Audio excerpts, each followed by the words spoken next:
नमस्कार दोस्तों, जय पंच परमेश्वर चैनल में आप सभी भगवत प्रेमियों का स्वागत करती हूँ। मैं आपको श्रीमद् भगवद गीता के 11वें अध्याय का हिंदी रूपांतरण सुनाने जा रही हूँ। श्री परमात्मने नमः। अर्जुन बोले, मुझ पर अनुग्रह करने के लिए आपने जो परम गोपनीय आध्यात्म विषय वचन अर्थात उपदेश कहा है, उसमें मेरा यह अज्ञान नष्ट हो गया है। क्योंकि हे कमल नेत्र, मैंने आपसे भूतों की उत्पत्ति और प्रलय विस्तार पूर्वक सुने हैं तथा उनकी अविनाशी महिमा भी सुनी है। हे परमेश्वर, आप अपने को जैसा कहते हैं वह ठीक ऐसा ही है, परंतु हे पुरुषोत्तम, आपके ज्ञान, ऐश्वर्य, शक्ति, बल, वीर्य और तेज से युक्त ऐश्वर्य रूप को मैं प्रत्यक्ष देखना चाहता हूँ। हे प्रभु, यदि मेरे द्वारा आपका यह रूप देखा जाना शक्य है, ऐसा आप मानते हैं, तो हे योगेश्वर, उस अविनाशी स्वरूप का मुझे दर्शन कराइए। भगवान बोले, श्री भगवान बोले, हे पार्थ, अब तू मेरे सैकड़ों हजारों नाना प्रकार के और नाना वर्ण तथा नाना आवृत्ति वाले अलौकिक रूप को देख। हे भरतवंशी अर्जुन, तू मुझ में आदित्यों को अर्थात अदिति के 12 पुत्रों को, 8 वसुओं को, 11 रुद्रों को, दोनों अश्विनी कुमारों को और 49 मरुदगणों को देख तथा और भी बहुत से पहले न देखे हुए आश्चर्यमय रूपों को देख।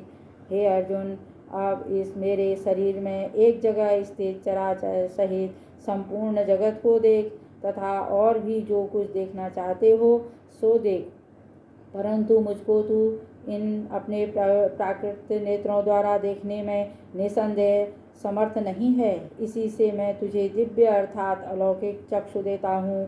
इससे तू मेरी ऐश्वर्य शक्ति को योग को देख सकता है। संजय बोले, हे राजन, महायोगेश्वर और सब पापों के नाश करने वाले भगवान ने इस प्रकार कहकर उसके पश्चात अर्जुन को परम ऐश्वर्य युक्त दिव्य स्वरूप दिखलाया। अनेक मुख और नेत्रों से युक्त, अनेक अद्वितीय दर्शनों वाले, बहुत से दिव्य आभूषणों से युक्त और बहुत से दिव्य शस्त्रों को हाथों में धारण किए हुए, दिव्य माला और वस्त्रों का धारण किए हुए तथा दिव्य गंध से सारे शरीर में लेप किए हुए, सब प्रकार के आश्चर्यों से युक्त, सीमा रहित और सब ओर मुख किए हुए विराट स्वरूप परमदेव परमेश्वर को अर्जुन ने देखा। आकाश से हजारों सूर्य के एक साथ उदय होने से उत्पन्न जो प्रकाश हो, वह भी उस विश्वरूप परमात्मा के प्रकाश के सदृश कदाचित ही हो।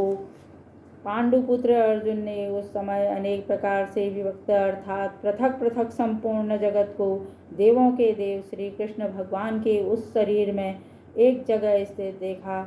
उसके अनंतर वे आश्चर्य से चकित और पुलकित शरीर अर्जुन प्रकाशमय विश्वरूप परमात्मा को श्रद्धा भक्ति सहित सिर से प्रणाम करके हाथ जोड़कर बोले। अर्जुन बोले, हे देव, मैं आपके शरीर में संपूर्ण देवों को तथा अनेक भूतों के समुदायों को, कमल के आसन पर विराजमान ब्रह्मा को, महादेव को और संपूर्ण ऋषियों को तथा दिव्य सर्पों को देखता हूँ। हे संपूर्ण विश्व के स्वामी, आपको अनेक भुजा, पेट, मुख और नेत्रों से युक्त तथा सब ओर से अनंत रूपों वाला देखता हूँ। हे विश्वरूप, मैं आपके न अंत को देखता हूँ, न मध्य को और न ही आदि को, और ही आपको मैं मुकुट रूप, गदायुक्त, चक्रयुक्त और सब ओर से प्रकाशमान तेज के पुंज, प्रज्वलित अग्नि और सूर्य के सदृश ज्योतियुक्त, कठिनता से देखे जाने योग्य और सब ओर से अप्रमेय स्वरूप देखता हूँ। आप ही जानने योग्य परम अक्षर अर्थात परब्रह्म परमात्मा हैं। आप ही सब जगत के परम आश्रय हैं। आप ही अनादि धर्म के रक्षक हैं और आप ही अविनाशी सनातन पुरुष हैं, ऐसा मेरा मत है।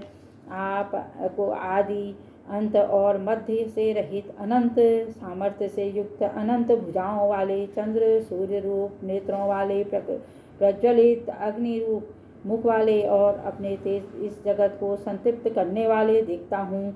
हे महात्मन, यह स्वर्ग और पृथ्वी के बीच का संपूर्ण आकाश तथा सब दिशाएं एक आपस में ही परिपूर्ण हैं तथा आपके इस अलौकिक और भयंकर रूप को देखकर तीनों लोग अति व्यथा को प्राप्त हो रहे हैं। वे ही देवताओं के समूह आप में प्रवेश करते हैं और कुछ भयभीत होकर हाथ जोड़े आपके नाम और गुणों का उच्चारण करते हैं तथा महर्षि और सिद्धों के समुदाय कल्याण हो ऐसा कहकर उत्तम उत्तम स्तोत्रों द्वारा आपकी स्तुति करते हैं। जो 11 रुद्र और 12 आदित्य और 8 वसु साध्यगण विश्वदेव अश्विनी कुमार तथा मरुरुद्र और पितरों का समुदाय तथा गंधर्व यक्ष राक्षस और सिद्धों के समुदाय हैं, वे सब ही विस्मित होकर आपको देखते हैं। हे महाबाहो, आपकी बहुत मुख और नेत्र वाले, बहुत हाथ जंघा और पैरों वाले, बहुत उदरों वाले और बहुत सी दाढ़ों के कारण अत्यंत विकराल महान रूप को देखकर सब लोग व्याकुल हो रहे हैं तथा मैं भी व्याकुल हो रहा हूँ, क्योंकि हे विष्णु, आकाश को स्पर्श करने वाले दैदीप्यमान अनेक वर्णों से युक्त और फैलाए हुए मुख और प्रकाशमान विशाल नेत्रों से युक्त आपको देखकर भयभीत अंतःकरण वाला मैं धीरज और शांति नहीं पाता हूँ।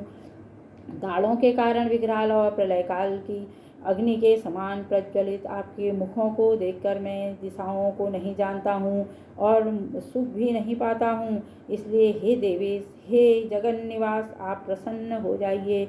वे सभी धृतराष्ट्र के पुत्र राजाओं के समुदाय सहित आप में प्रवेश कर रहे हैं और भीष्म पितामह, द्रोणाचार्य तथा वह कर्ण और हमारे पक्ष के भी प्रधान योद्धाओं के सहित सब के सब आपके दाढ़ों के कारण विकराल भयानक मुखों में प्रवेश वेग से दौड़ रहे हैं और कोई एक चूर्ण हुए सिरों सहित आपके दांतों के बीच में लगे हुए दिख रहे हैं, जैसे नदियों के बहुत से जल के प्रभाव से स्वाभाविक ही समुद्र के ही सम्मुख दौड़ते हैं, अर्थात समुद्र में प्रवेश करते हैं, वैसे ही वे नरलोक के वीर भी आपके प्रज्वलित मुखों में प्रवेश कर रहे हैं।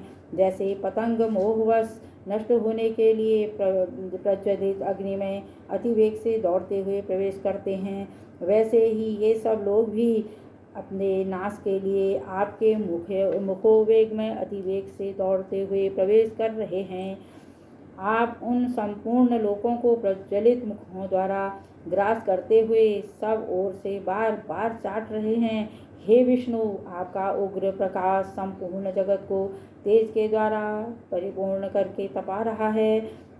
मुझे बतलाइए कि आप उग्र रूप वाले कौन हैं।